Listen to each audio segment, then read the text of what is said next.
Good morning, YouTube. Welcome to the Reptile Barn. um, I've got Greg here. He is a desert ghost ball python, and I want to talk to you about retiring our breeder snakes. He's got my face real good. Um, so what I mean by that is, I've had people ask me before, you know, at what age should you stop breeding a ball python or some other species for their health, right? Um, just like you know, I, I I don't think most vets would recommend you try and breed a 11-year-old dog, right? A female specifically. Um, is there that kind of concept in snakes?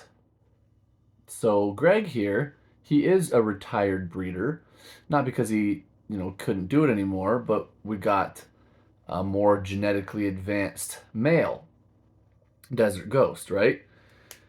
And he doesn't. We just don't need to breed him anymore. However, as our pet, one of my favorite animals, period, we could never sell him, Uh, so he's just a retired breeder now. And in fact, Greg here was the first ball python we ever got. So he's a special animal, never going to be sold. So he's a retired breeder, but that's a little bit different, right? So I wanted to just discuss real quick some things that might indicate a snake might need to retire from breeding. I'll try not to get choked out here while I do it. Uh, so I have heard a couple of old timers say that they've had female ball pythons breeding for over 15 years. Okay? Wow. Now, you got to remember, species by species is going to make a big difference. Many of the colubrids, they only live for 15 years, right? If you have a 15-year-old corn snake, you did really good. A ball python could live twice that age. So you do need to be very specific when you think about this concept. What might be an indicator that your snake should probably retire, though? I think uh, I have a good example of this. So we have sailfin dragons, specifically Philippine sailfin dragons. So this is an agamid lizard. And there are a couple of people we've talked to before who have been breeding these sailfins for a very long time, over 20 years. And they have told us that while their older females certainly can still breed and they still cycle, the clutch size, the clutch fertility, and the frequency of clutches all start to go down. So, you get a female in her prime, she is cycling every 3 months, or even less than that. And she's laying 5, 6 perfect eggs. They're always fertile, every single clutch, just like a machine, right? And after, I don't know, 7, 8, 9, maybe 10 years, you suddenly realize there's bigger gaps between her cycles. Now she's only going every 6 or 8 months. Or maybe she's only giving you 2 or 3 good eggs. Or maybe a lot of the eggs are infertile. These are all things that we will be watching for with our sailfins because we've heard from other breeders that that is something that occurs with their females. So we don't want to overdo our female, of course. We don't want to, shorten her life by breeding her when it's taking too much out of her. There's some difficulties though, because at least in our experience, Sophie, our big female, she cycles whether she's seen a male or not.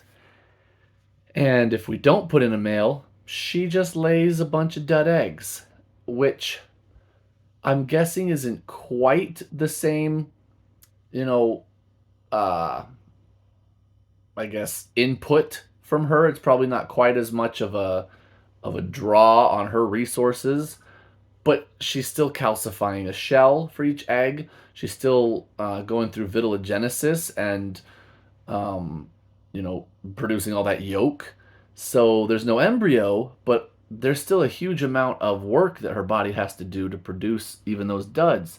So we're a little nervous because I'm like, what if she gets to the point where, many of her clutches are small or they're spaced out a lot, and we're like, oh, we need to give her a break.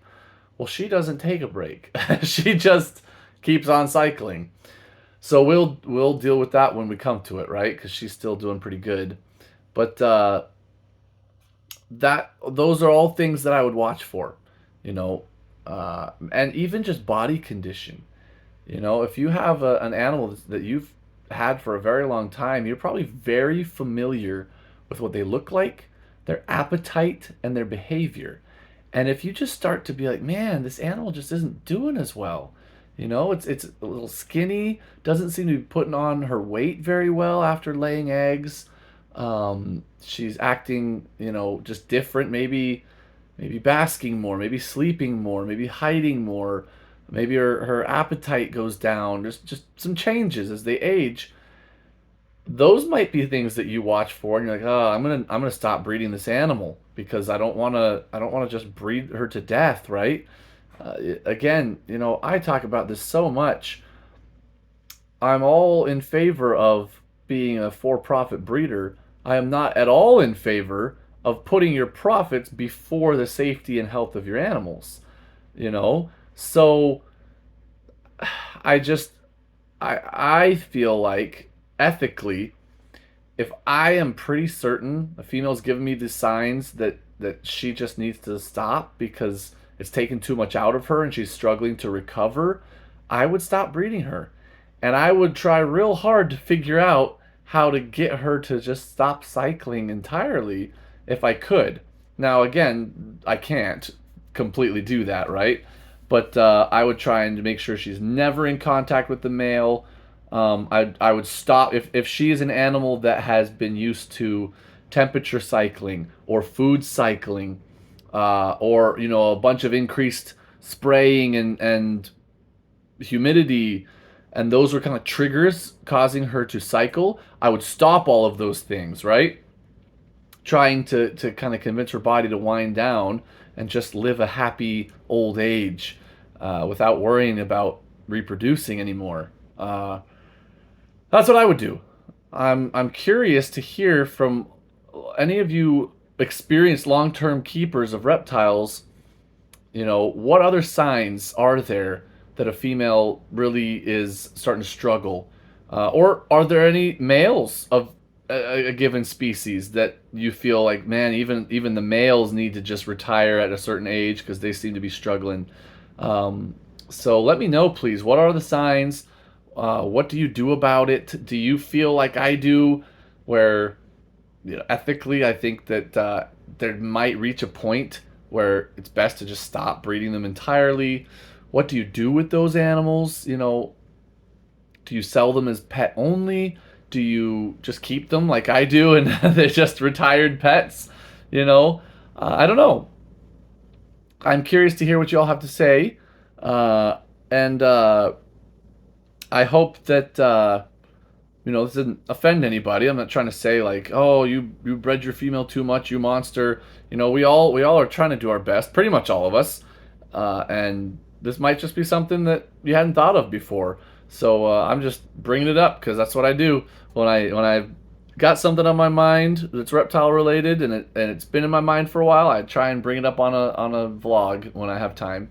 So anyways, thank you guys for sticking around for my rambling. I hope you enjoyed it. Until next time, we are the Reptile Barn.